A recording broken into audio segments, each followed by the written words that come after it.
everybody. Welcome to the podcast. Welcome to the shindig. Hi, my little jelly beans, my little kings, my little queens, my little in-betweens. We're back, and I got another phenomenal guest. Good friend of mine, good colleague of mine, Dan Emmerich. Dan, what's up? What's happening? Oh, it's just a beautiful Saturday. It morning. is. Yeah. Live in Florida. Here in sunny * Florida. Yeah. It is not today, but that's okay. We're going to survive. For all you people in your, negative 37-degree winters. Up in Right? Yes. Not us. But today we're going to talk about the most entertaining and enlightening and fun of subjects, the language of delegitimization, which we've all been asking about. I know we've got tons of feedback saying, please teach us more about this. Yeah, I know. It's like, such a buzzword right now. Right? It really is. Actually, this is very topical. So, Dan, what in the world does that even mean? Yeah. So I promise you that I'm going to break this down in a way that is, able to be understood. And I promise that I'm not going to come off and talk over everyone's head with your help, Ben. I'm counting on you. So what this is about, and I want to speak to, if you are in a position where you're dealing with people in your life who kind of navigate through life, either spreading misinformation or practicing saving others through disinformation, this is meant to help you with that. And specifically by listening for cues and language that are used by some of these people to delegitimize basic foundational social constructs in society, like weather, and I promise I'm going to do my best to not make this political, but it is having an impact on, policy. It's also understanding some of the science about how these alternate realities flourish in society, because so much of this misinformation is sprouted into directions where it feels like we're living in a different reality. In many cases, some of these people are living in a different reality. And just kind of where this is heading and how to do your part in keeping it from becoming something a lot darker, because we did have January 6th, which was pretty frightening. I don't know. It was to me, and I'm sure it was to a lot of other people. And if you do have someone in your life who is obsessed or addicted to the internet or politics or QAnon, if you've ever heard of that, or engaged in the undoing of society, regardless of intentions, whether it's good intentions or, just kind of seeing the world burn, like, what can you do to help some of these people, and what can you do? What's your place in fixing society in general? Yes. As we mentioned, topical. I have no idea when people are listening to this. At this moment in time, one of the big news headlines is Spotify has a lot of music artists leaving it due to not agreeing with Spotify's decision to support Joe Rogan's podcast for something of this topic. So just to give you a frame of reference, what time we're living in and why this might be relevant, I need you to back up a little bit, because you used the word delegitimization. Delegitimization, yeah. What in the world does that mean?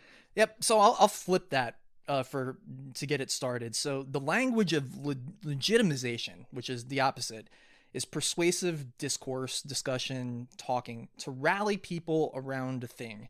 And we saw this last decade, and even the decade before, with the war on terror. And this was something that, was based on fear or victimization, but legitimization can also be based on love and acceptance. And we've seen examples of that as well. Delegitimization is the same type of persuasive argument, but it seeks to erode something within society.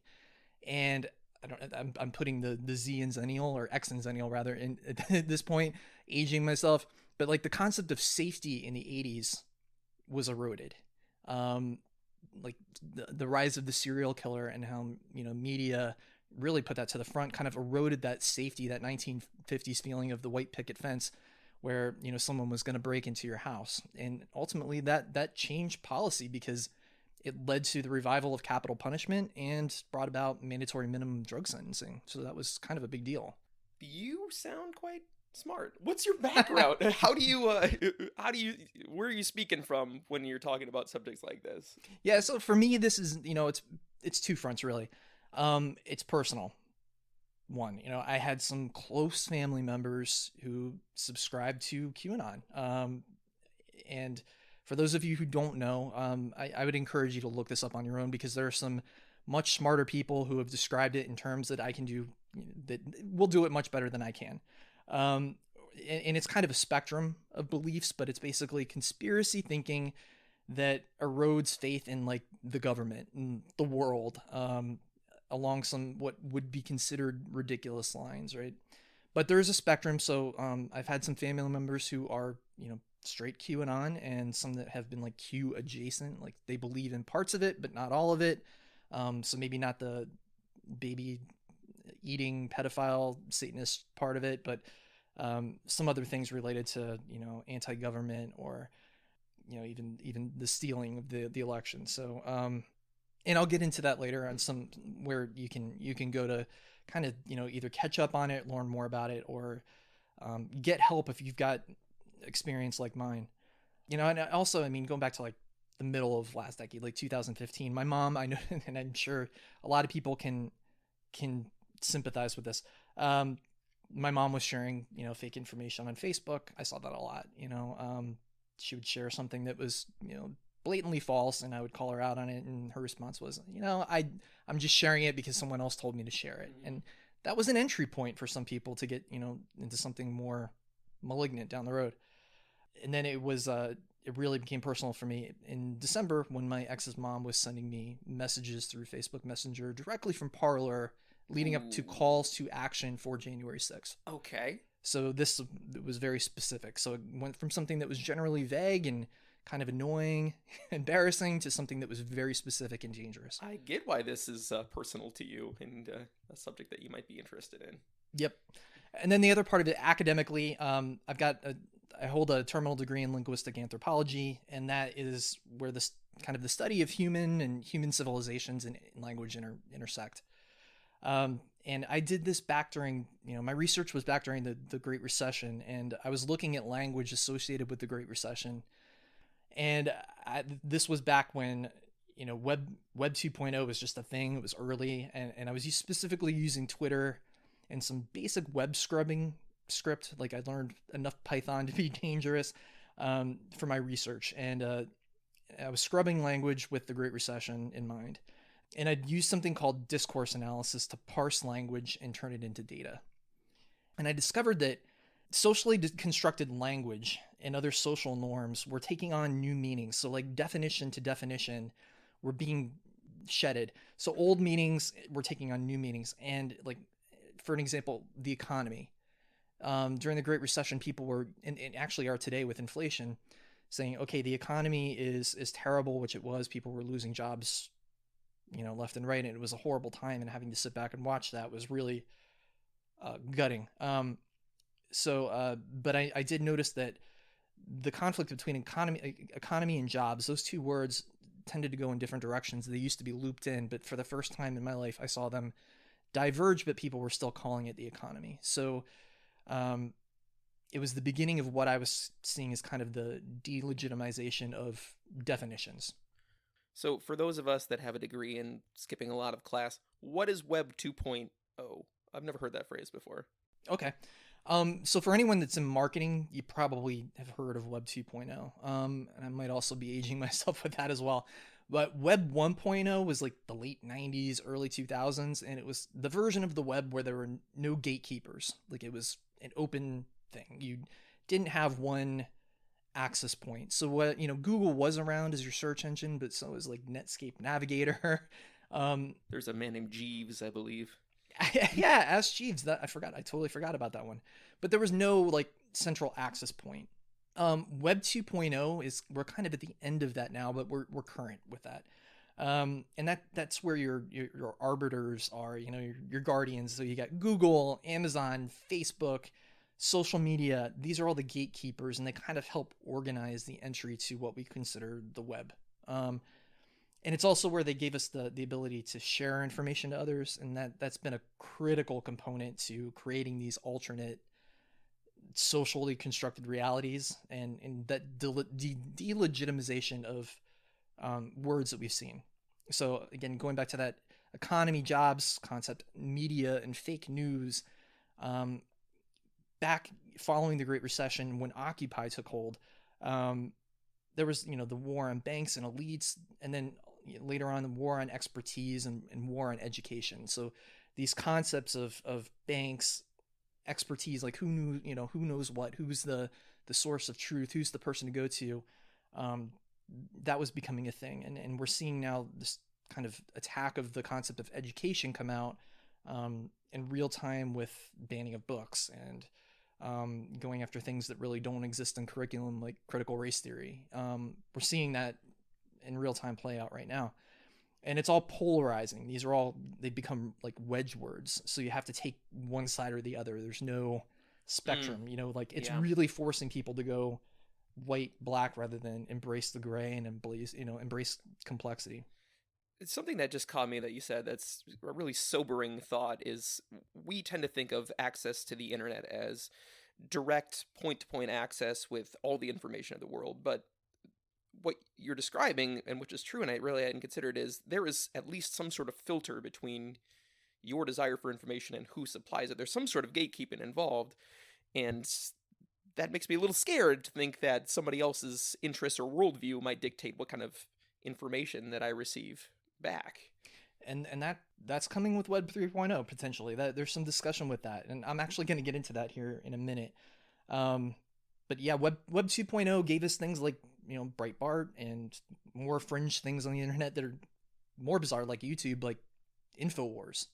So I mean, you can look back to 2011, 2012 to start seeing how Web 2.0 really started delegitimizing social constructs and causing problems, would kind of laid the bedrock to where we are now. That's a little scary. This is turning scarier than I thought it would. I promise I will bring it home into a place where people have power to do things about it. Okay, make me feel And comfortable. there's hope. Okay, good. One phrase that I think I heard you say, which sounded very sci-fi, was alternate socially constructed realities. I'm pretty sure that's a Star Trek thing, but I'm going to let you explain to me why I'm very, very wrong on that. Yeah, so social constructionism is a process, or it's actually a theory that is a process that examines the development of kind of constructed understandings, the way we make reality within the world rather.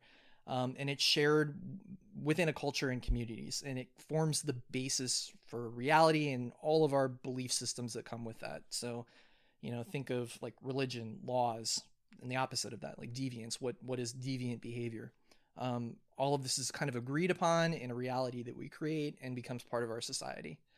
And it requires communities to make this happen. Like you can't have a constructed reality everyone agrees upon without multiple people involved. How does that work? Can you put that in an example format? Yep. So this theory, it kind of centers on the notion that meanings are developed in coordination with other people rather than each individual. So individuals add up into a collective in a whole, and they talk. And let me give you an example of how this works. So one of the hallmarks of social constructionism is something called symbolic interactionism. So think of this as like, as a child, you see some type of symbol or language, you establish meaning, and you're a kid. So it may be something like religion or poverty or racism or anything, and you develop your belief system based upon your interactions with like your family, the larger community where you live. It's all built into something that is either accepted as part of the norm or rejected. So fast forward to when you grow up. Now you're an adult. You see these new things come out. And in this Web 2.0 world that we live, you've got these influencers out there. And I'm not talking like necessarily Instagram, but people that are on the media that you hear a lot about. And it could be any, I don't want to point to anyone specific, but they hold clout and they introduce us to something new. And you think about that and it might resonate with you, something that you believe in but don't know a lot about.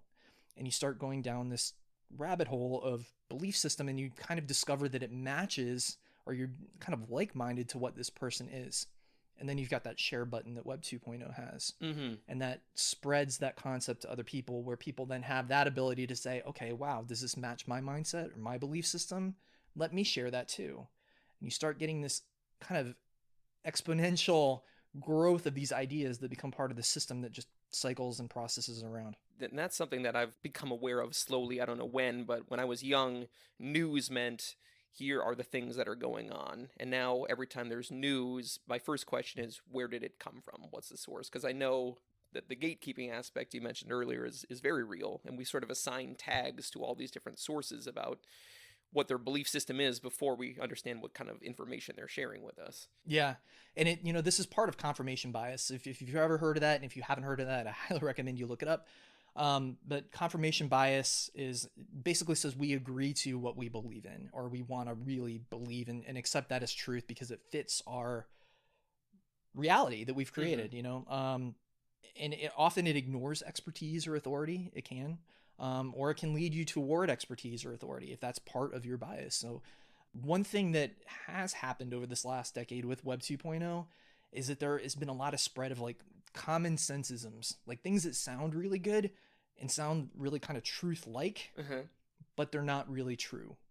Like, for example, like after the Great Recession, there was a lot of talk about debt and managing debt, and a lot of people talking about, we just need to manage our debt like a checkbook. Well, you don't do that. Like it's much more complicated than that. But yeah, America's weird with debt. That was a big thing. That was a really big thing.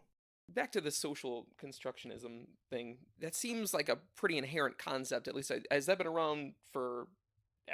I mean, how old is that concept? I mean, it goes back to like the 1960s actually, but we're seeing like an explosion of this stuff right now. As a result of things that happened during the early part of Web 2.0. You said that, you were talking about like that it was frightening that the Guardians might be tagging something that might help you stay in your reality or go to another one, right? Sort of refining my worldview instead of challenging it. Confirmation bias, like you mentioned. I feel like I'm only getting the information that I agree with most of the time, regardless of how much more information is available on the subject. Yeah, so I mean, technology has made it really easy for us to go down our rabbit hole because we are hand-fed our confirmation bias. In 2011, Eli Pariser did this TED Talk talking about the filter bubble, and it was really about Google's algorithm at the time. So for anyone who wants to learn a little bit more about the filter bubble, that's out there on the internet right now, and I highly recommend doing that. But it basically goes through what Google did to create, in a good, well-intended way, create a custom user experience that made it easy for you to get the access that you want. The downside of this is, like I said, your confirmation bias is now handed to you. And the search engine optimization for people who are writing about these different things made it very easy for this stuff to become suggested for you. So you are basically hand-fed your own rabbit hole. With what you've been describing, Web 2.0 versus Web 1.0, I'm getting the general sense just from listening that makes me uneasy, the direction we're headed in. And then you mentioned Web 3.0, which on a linear scale makes me think that might be even worse or have a whole new set of challenges. So where are we going as a society in terms of this subject? Well, I mean, it's still yet to be determined, but what we're still seeing from Web 2.0 is a result of some things from Facebook too. It's not all Google. I think with the recent allegations from Facebook a few months ago, where that expose where the former employee came out and put all those papers out. One was a piece where Facebook did their own internal testing from 2019 or 18. I can't remember which one, but it was called Carol's Journey to QAnon. And it basically tracked Carol's movement. They created a fake persona, a fake avatar for Carol Smith, who aligned, she liked Fox News, she liked Trump, liked these series of things. And within 30 days, she was responding to groups, getting invites from groups and different pages that were directly related to QAnon. Frightening and fascinating all at the same time. But this kind of the new thing that I think is funneling people to this concept of Web 3.0 is the delegitimization of the concept of big tech. Okay. I think there's been a lot of talk about privacy. People are concerned about how data is used, and this is ubiquitous across whatever your affiliations are toward this kind of stuff. Mm-hmm. That big tech privacy concern has been across the board. But what's happening, and this is what happened to some of my own family members, is that the conspiracy groups and fringe groups are kind of moving off the grid. And they're going, but kind of ironically, at the same time, they're ending up on different platforms like Getter and Gab. And kind of the frightening thing, the one thing that concerns me a lot, is that former QAnon believers are mingling with anti-government groups like white supremacist groups, like on Gab, like Patriot Front, Sovereign Citizens. So there's some things that are really concerning here with 3.0, because if you push them off away from the Guardians that are now trying to, put a limit on this, or at least put a warning sign next to some of this information that's going out there, you take these onto unmonitorable systems where it's locked down, can't measure it, can't look at it, and you really can't get a pulse on what's really happening.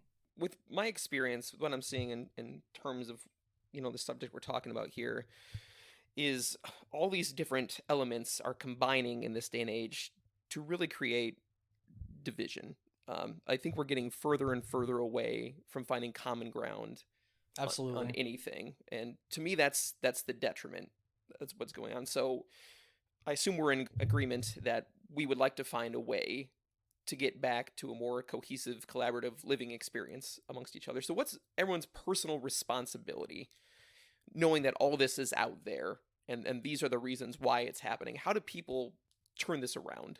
I think one of the best ways to do it is being aware that mocking or banning or shunning might not be the best course forward. It sounds good in theory, but that has an amplifying effect.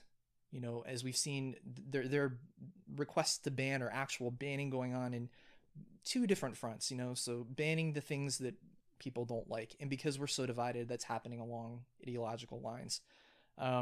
So I don't know that that's the best way forward. Okay. But really what we're trying to ask people to do is almost the impossible. So if we've got confirmation bias, we're trying to actually make them go through deconfirmation bias. And people are wired to get defensive when you try to tell them that their worldview is wrong, that their belief system is wrong. They feel threatened, and they shut down. Sure. So you've got to find that common ground to really make them feel that it's okay to have a conversation, and it can't be judgmental. It can't be mocking. It's got to be, I understand your point of view.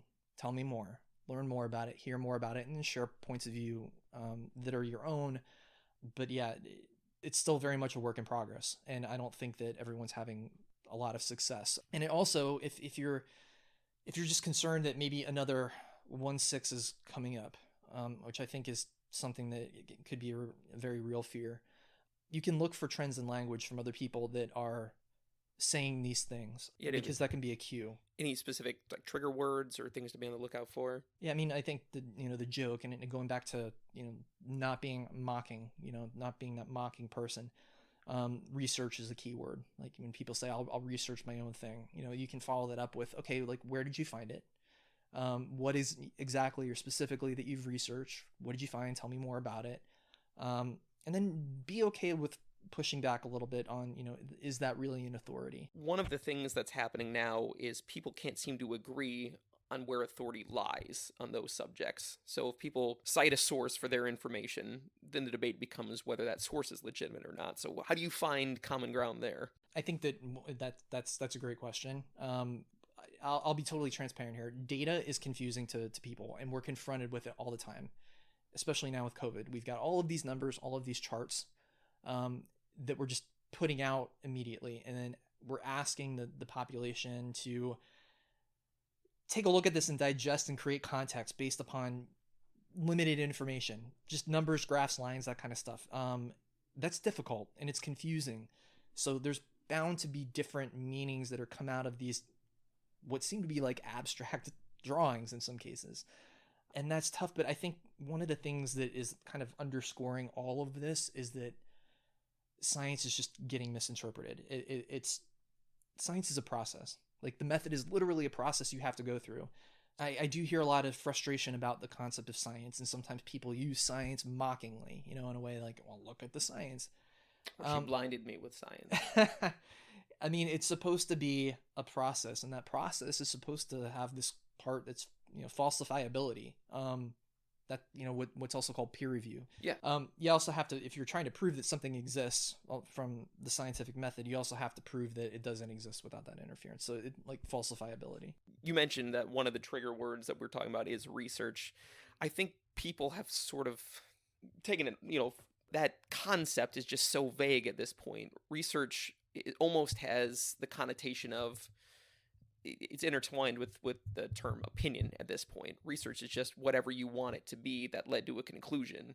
Yeah, I agree. And it reminds me, I had a professor in college who said that, the argument of everyone who is entitled to his or her their own opinion is totally false. People are entitled to the defense of their own opinion. Ooh, I like that. Yeah, and that's meant to encourage conversation about things and really talk about opinions and make them into more objective, debatable things. And through the internet with confirmation bias, you really don't have to defend, because you're basically surrounding yourself with these created realities, constructed realities where everyone has the same opinion as you. You don't have to defend until yourself you anymore. don't. Yeah. Until you don't, and then until you take that out of the internet space into real space. And again, that goes back to 1.6 and what could happen in the future if we don't get this under control. So make me feel better about all this. So I'm going to give you an example, and you tell me what I should do so I can turn this delegitimization into legitimization. So I open up my Facebook feed, and a family member has shared that the COVID pandemic is over. Right at this point, the numbers that I'm seeing don't quite agree with that. Where should I begin my journey to processing that information? And what should I do with it? I think that depends on your family member, and if that person is ready to be, I guess I would say, challenged. Because, again, going back to what I was talking about earlier, you're asking in some of these cases with COVID, because it has become institutional. It has become one of those wedge words where it's either exists or it doesn't exist. I think there's a lot of anxiety and animosity in between, but it's really pushed people to different points on the spectrum. So I think that you'd have to figure out before you engage, where does that family member lie? Are they somewhere in the middle where they're just kind of anxious and fatigued from it? And start there first. If that person is down a line where, it's over or it doesn't exist, your best point of action might be just to stay away for a little while, and let time sort that thing out by itself. You want to sum up everything? Just give me a couple paragraphs about, not necessarily what we recap, but how do you feel about it? I feel like I feel that we have an opportunity to come together and look at how we educate Americans, children. I think that we need to pay close attention to what's happening within education, limiting curriculum. I think that that's a big focus. We can't have another generation coming out not knowing some of the things that are central to critical thinking, like recognizing who is an authority, going through that process. That needs to be a thing. The internet has been around for a while. That gap in critical thinking, back from high school, it didn't exist, so they never had that education to say, okay, who's an authority, all that kind of stuff. So I think it's important to pay attention to what we do in the education front. I also think that it's important to be empathetic, to actually have conversations with people and talk to them about their feelings on things rather than being dismissive or shunning them, and I also would be very cautious to say that we need to censor people or ban content. I think that that's a very perilous territory. I'm going to focus on empathy. I think for sure we could use a lot of that, and that would be the first tool we could put in our toolbox to really start bridging some of these gaps. Yep. And embracing complexity. I guess the overarching thing of all of this is that there's so much polarization, this or that. Complexity's been lost. There's no nuance. So embrace complexity and try to get everyone else to embrace complexity too. It's not that simple. There's more than two crayons in the crayon box. Yeah. Exactly. Yeah. Dan, thank you. This has been really enlightening. I think it's a really important subject. I think this is important and probably relevant to a lot of people. Hopefully you've taken away a couple things that you didn't know before, and you have a couple tools that you can use to start, turning some things around or connecting with people on a much more amicable level. Yeah, definitely. Yeah. Well, thank you again, Dan, for joining me as a guest on the Shindig. Thank you for having me. I appreciate it. Absolutely. Everybody out there, stay safe. Love each other. Hug everybody. Just definitely. Yeah. Love each other. Yeah. Absolutely. Yeah. And you guys all have a great day.